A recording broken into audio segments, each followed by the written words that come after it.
Historia del mundo, de la prehistoria a nuestros días, por John Morris Roberts, 83.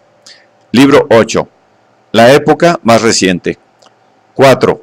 El final de una era. La escena cambia. Este enorme cambio en las relaciones internacionales no podía dejar de tener consecuencias en otros países. Es necesario separarlas para poder explicarlas, pero unas cosas no habrían podido ocurrir sin las otras. A finales de 1980 no había motivos para creer que los pueblos de Europa del Este y de la Unión Soviética fueran a protagonizar unos cambios sin parangón desde 1940. Lo que sí estaba claro es que los países comunistas de Europa tenían cada vez más dificultades para mantener incluso los modestos índices de crecimiento que habían alcanzado. La comparación con las economías de mercado del mundo no comunista los dejaba en una situación cada vez más desfavorable, aunque aquello no parecía suponer ningún desafío a los veredictos de 1953, 1956 y 1968, al poder soviético en Europa del Este. El caparazón protector que aportaba el Pacto de Varsovia seguía pareciendo suficiente para contener el cambio social y político que había ido cristalizando a lo largo de más de 30 años, o más si contamos los grandes cambios no deseados que provocaron la Segunda Guerra Mundial y sus consecuencias. A primera vista, la Europa comunista presentaba una sorprendente uniformidad. En todos los países, el Partido Comunista era el órgano supremo. Los más ambiciosos construían su vida a su alrededor, tal como en siglos anteriores habían hecho otros arrimándose a la corte, a los señores o a la iglesia. En cada uno de estos países, y sobre todo en la propia URSS, había también un pasado del que no se podía hablar ni hacer valoraciones, que no podía llorarse ni echarse de menos, pero que planteaba sobre la vida intelectual y el debate político el poco que pudiera haber corrompiéndolos.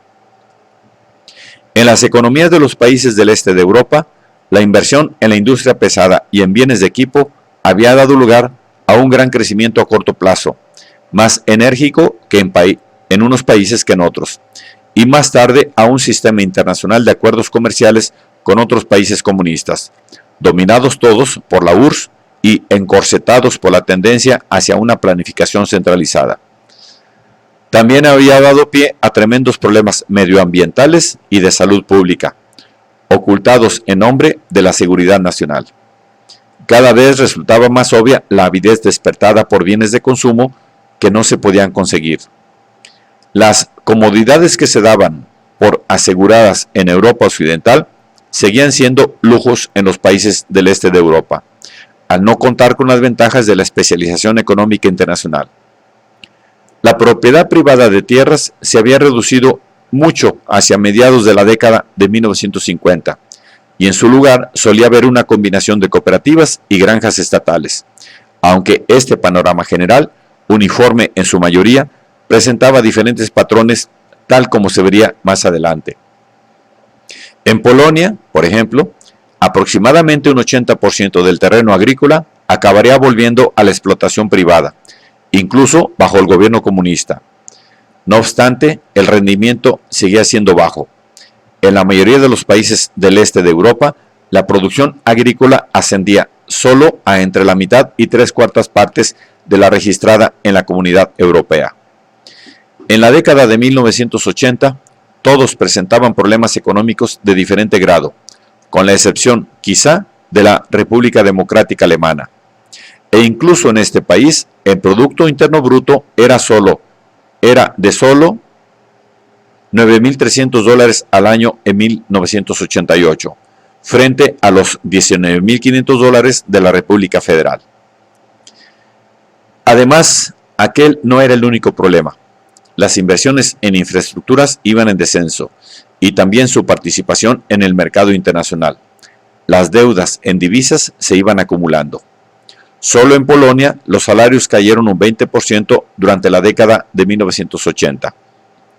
Lo que dio en llamarse la doctrina Brezhnev, tras un discurso pronunciado por este en Varsovia en 1968, afirmaba que los desarrollos en los países del bloque oriental podrían precisar, tal como ocurrió en Checoslovaquia aquel mismo año, de la intervención directa soviética para salvaguardar los intereses de la URSS y de sus aliados, frente a cualquier intento de llevar de nuevo las economías socialistas hacia el capitalismo. Sin embargo, Brezhnev también había mostrado su interés en buscar la distensión, y su doctrina reflejaba un evidente realismo sobre los peligros que podían suponer las disidencias en la Europa comunista para la estabilidad internacional. Estos peligros podían limitarse trazando líneas más claras.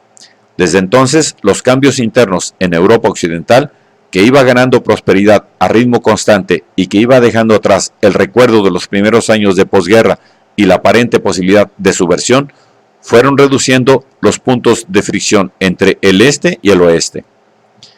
En 1980, tras los enormes cambios acaecidos en España y Portugal, no quedaba una sola dictadura al oeste de la línea Trieste-Stettin, y la democracia triunfaba en todas partes.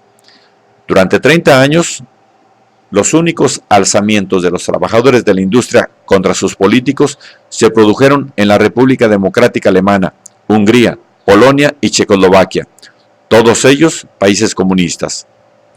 A partir de 1970, y más aún tras el Acuerdo de Helsinki de 1975, al tiempo que en el bloque oriental crecía la conciencia sobre los contrastes con Europa occidental, aparecieron grupos de disidentes que conseguían mantenerse e incluso reforzar sus posiciones a pesar de la dura represión. También gradualmente, algunos altos cargos o especialistas en economía e incluso algunos miembros del partido empezaron a mostrar indicios de escepticismo sobre la eficiencia de la planificación centralizada, y aumentó el debate sobre las ventajas de recurrir a los mecanismos de mercado. La clave del cambio fundamental, no obstante, era otra. No había motivo para creer que ello fuera posible en ninguno de los países del Pacto de Varsovia si la doctrina Brezhnev aguantaba contando con el apoyo del ejército soviético. El primer indicio claro de que cabía la posibilidad de que las cosas no fueran siempre así llegó a principios de la década de 1980 en Polonia. La nación polaca había conservado en un grado notable la tendencia a seguir más a su clero que a sus gobernantes. La Iglesia Católica mantenía su influencia sobre los corazones y las mentes de la mayoría de los polacos como encarnación de la nación, y a menudo hablaba por boca de sus ciudadanos, con mayor convicción aún desde el nombramiento de un papa polaco. Lo hizo a favor de los obreros que protestaron en la década de 1970 contra la política económica, condenando el maltrato de que eran objeto. Eso, junto con el empeoramiento de las condiciones económicas, configuró el escenario de 1980 tras año de crisis de Polonia. Una serie de huelgas desembocaron en una épica lucha en los astilleros de Gdańsk. En ellos nació una nueva y espontánea federación de sindicatos, Solidaridad, que incorporó exigencias políticas a los objetivos económicos de los huelguistas, entre ellos el de tener sindicatos libres e independientes. El líder de Solidaridad, Lech Walesa, era un sorprendente dirigente de un sindicato de electricistas que había sido encarcelado en repetidas ocasiones, católico devoto y muy en contacto con la jerarquía eclesiástica polaca. Las puertas del astillero se decoraron con una imagen del Papa y los huelguistas asistían a misas al aire libre. Al extenderse las huelgas, la sorprendida comunidad internacional fue testigo de la debilidad de un gobierno polaco que muy pronto empezaría a hacer concesiones históricas, la más crucial de ellas el reconocimiento de Solidaridad como sindicato independiente y autónomo. Simbólicamente, también se autorizó emitir la misa católica los domingos por televisión. No obstante, la agitación no cesó, y con la llegada del invierno, el ambiente de crisis se agudizó. Se oían amenazas de una posible intervención por parte de países vecinos.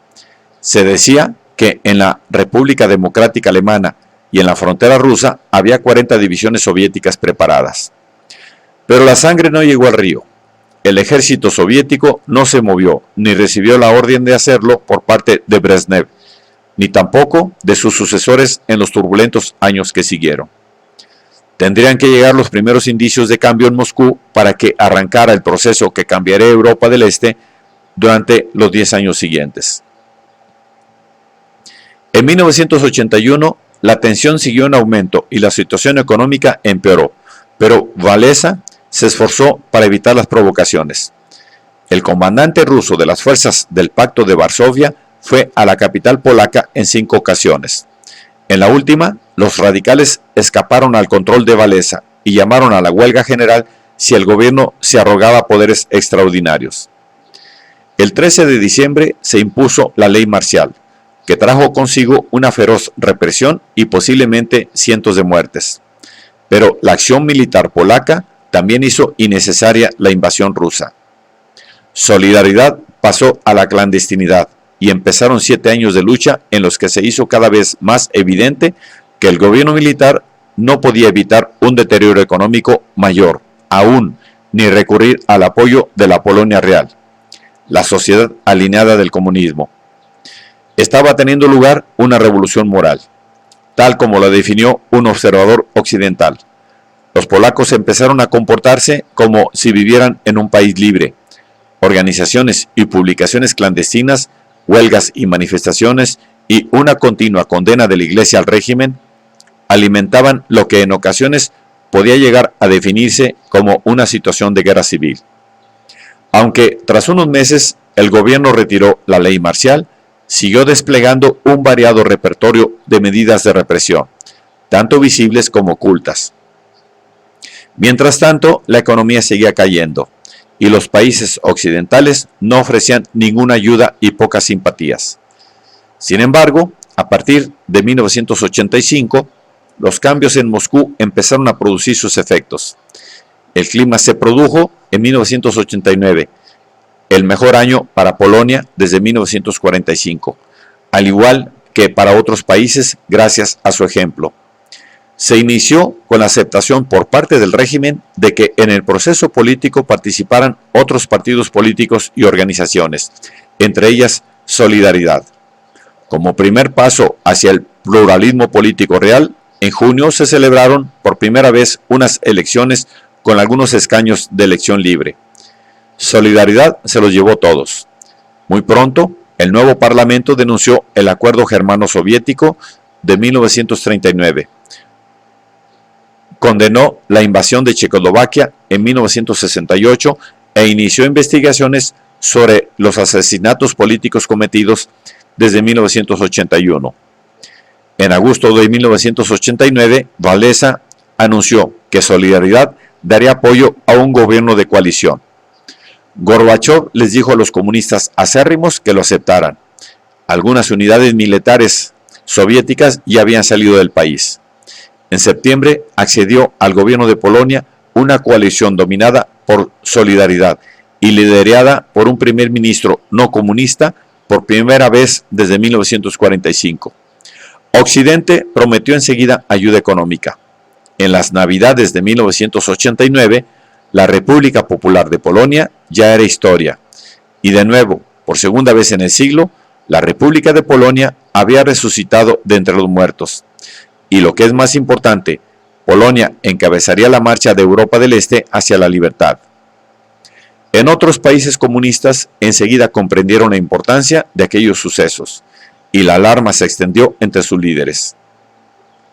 En diferentes grados, toda Europa del Este se había visto expuesta a un nuevo factor, un flujo creciente de información sobre los países no comunistas, sobre todo por parte de la televisión occidental, que se recibía con especial facilidad en la República Democrática Alemana. La mayor libertad de movimientos y el acceso a los libros y a los periódicos extranjeros habían potenciado imperceptiblemente el proceso de crítica no solo en Polonia.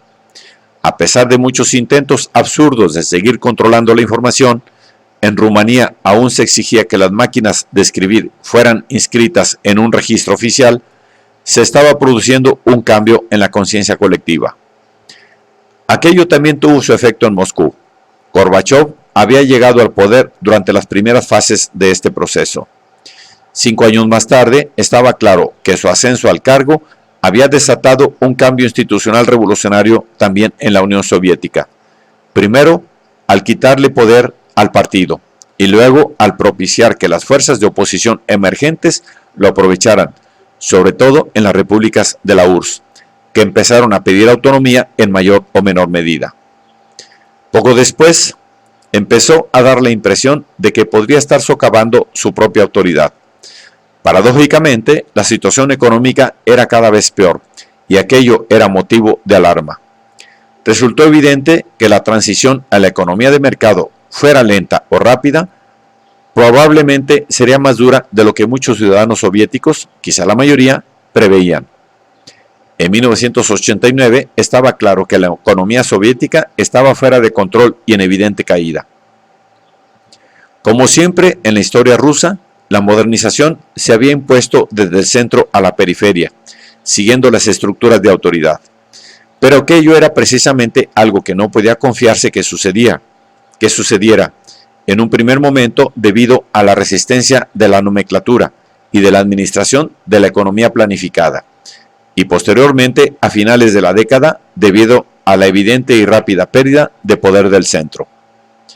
Hacia 1990, gran parte de la información sobre el estado real de la Unión Soviética y sobre las actitudes de sus ciudadanos llegaba ya al resto del mundo. No solo se producían elocuentes manifestaciones populares, sino que la Glasnost también había introducido en la Unión Soviética las primeras encuestas de opinión. Aquello permitió sacar enseguida unas primeras conclusiones. El descrédito del partido y de la nomenclatura era profundo, aunque en 1990 no había alcanzado los mismos niveles que en otros países del Pacto de Varsovia. Más curiosamente aún, la Iglesia Ortodoxa, durante tanto tiempo dócil y discreta, parecía haberse ganado más respeto y autoridad que otras instituciones del antiguo régimen marxista-leninista.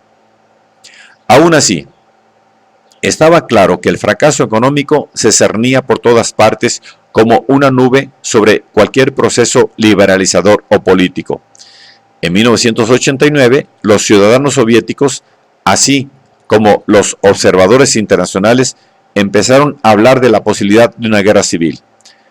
La relajación del puño de hierro del pasado, junto con el colapso económico, habían creado la ocasión de poner de manifiesto el poder del sentimiento nacionalista y regional. Tras 70 años de esfuerzos por crear al hombre nuevo soviético, la URSS aparecía de pronto como una serie de pueblos más diferentes que nunca entre sí. Algunas de sus 15 repúblicas, sobre todo Letonia, Estonia y Lituania, se apresuraron a mostrar su insatisfacción y encabezaron el cambio político. Azerbaiyán y la Armenia soviética planteaban problemas complicados debido al malestar de los musulmanes de toda la Unión. Para empeorar aún más las cosas, había quien opinaba que existía el riesgo de que se produjera un golpe militar. Se hablaba de algunos jefes militares descontentos por el fracaso soviético en Afganistán, del mismo modo que se veía en Estados Unidos a los militares que habían fracasado en Vietnam, como potenciales Napoleones. La señal de desintegración se multiplicaron, aunque Gorbachov consiguió mantenerse en el cargo y de hecho consiguió ampliar formalmente sus poderes. No obstante, eso tenía la desventaja de que también concentrara en sí mismo la responsabilidad del fracaso. La declaración del Parlamento lituano de que la anexión de 1939 era inválida provocó, tras unas complicadas negociaciones, que Letonia y Estonia también proclamaran su independencia, aunque en términos ligeramente diferentes. Gorbachov no intentó revocar la secesión en sí, pero consiguió un acuerdo con las repúblicas bálticas que garantizaban la continuidad de ciertos servicios prácticos a la URSS. Posteriormente, se demostraría que aquello marcó el inicio del fin para él. Tras un periodo de maniobras políticas cada vez más rápidas entre grupos reformistas y conservadores, en el que se alió primero con unos y luego para recuperar el equilibrio con los otros, En 1990 se vio abocado a unos compromisos que cada vez resultaban más inviables. La connivencia ante la acción represora de los soldados y del KGB en Vilnius y Riga a principios del Año Nuevo no frenó el proceso, ya que para entonces 9 repúblicas soviéticas ya habían declarado su soberanía a un grado considerable de independencia con respecto al gobierno de la Unión Soviética. En algunas se había declarado el carácter oficial de la lengua autóctona y en ciertos casos habían transferido las competencias de los ministerios y las agencias económicas soviéticas a órganos propios.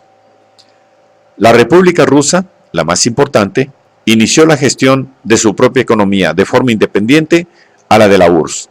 La República de Ucrania propuso crear un ejército propio. En marzo, las elecciones volvieron a llevar a Gorbachov al camino de la reforma y a la búsqueda de un nuevo tratado para la Unión que le reservara algún papel central al Estado soviético. El mundo asistía desconcertado a aquel espectáculo. El ejemplo polaco fue adquiriendo cada vez mayor prestigio en otros países, al ir dándose cuenta de que una URSS cada vez más dividida, incluso paralizada, no intervendría, quizá ni siquiera podría, para retener a sus súbditos en el aparato de los partidos comunistas de los otros países del Pacto de Varsovia. Aquello dio forma a los acontecimientos a partir de 1986. Hungría había avanzado hacia la liberalización económica casi tan rápidamente como Polonia, antes incluso de alcanzar un cambio político abierto. Pero su contribución más importante a la disolución de la Europa comunista se produjo en agosto de 1989. En aquella época, los ciudadanos de la República Democrática Alemana tenían libre entrada en Hungría como turistas, aunque ya se sabía que su objetivo era presentarse en busca de asilo en las embajadas y los consulados de la República Federal Alemana. En septiembre, cuando las fronteras de Hungría se abrieron del todo y las de Checoslovaquia poco después, el flujo se convirtió en un aluvión. En 3 días, 12.000 alemanes del este abandonaron estos países en dirección a Occidente. Las autoridades soviéticas lo calificaron de inhabitual. Para la República Democrática Alemana era el principio del fin. La víspera de una celebración cuidadosamente planificada y anunciada a bombo y platillo para festejar los 40 años de éxito como nación socialista, y durante una visita de Gorbachov que, para consternación de los comunistas alemanes, parecía apremiar a los alemanes del este a que aprovecharan la ocasión. La policía antidisturbios tuvo que enfrentarse a los manifestantes antigubernamentales en las calles de Berlín. El gobierno y el partido se deshicieron de su líder, pero aquello no bastó. El mes de noviembre se inició con enormes manifestaciones en muchas ciudades contra un régimen cuya corrupción resultaba cada vez más evidente. El 9 de noviembre llegó el mayor acto simbólico de todos, la caída del muro de Berlín. El Politburó de Alemania del Este se hundió y el muro acabó por ceder. Los acontecimientos de la República Democrática Alemana, más que nunca, demostraron que, incluso en los países comunistas más avanzados, el régimen había hecho caso omiso durante años de la voluntad popular. En 1989 se había alcanzado el punto crítico. En toda Europa del Este quedó claro de pronto que los gobiernos comunistas no tenían legitimidad a los ojos de sus súbditos, que o bien se levantaban en contra o bien miraban hacia otro lado y dejaban que cayeran por su propio peso. En todas partes, la consecuencia de esta sensación de alienación era la exigencia de elecciones libres, y los partidos de la oposición hacían campaña libremente. En Polonia se habían celebrado elecciones parcialmente libres, en las que aún había algunos escaños reservados a los defensores del régimen existente y se preparaba una nueva constitución. En 1990, Lech Walesa se convirtió en presidente. Unos meses antes, Hungría había elegido un parlamento del que surgió un gobierno no comunista. Los soldados soviéticos empezaron a retirarse del país. En junio de 1990, Las elecciones checoslovacas dieron paso a un gobierno libre y muy pronto se acordó que las fuerzas soviéticas evacuaran el país antes de mayo de 1991. En ninguna de estas elecciones consiguieron los comunistas más de un 16% de los votos.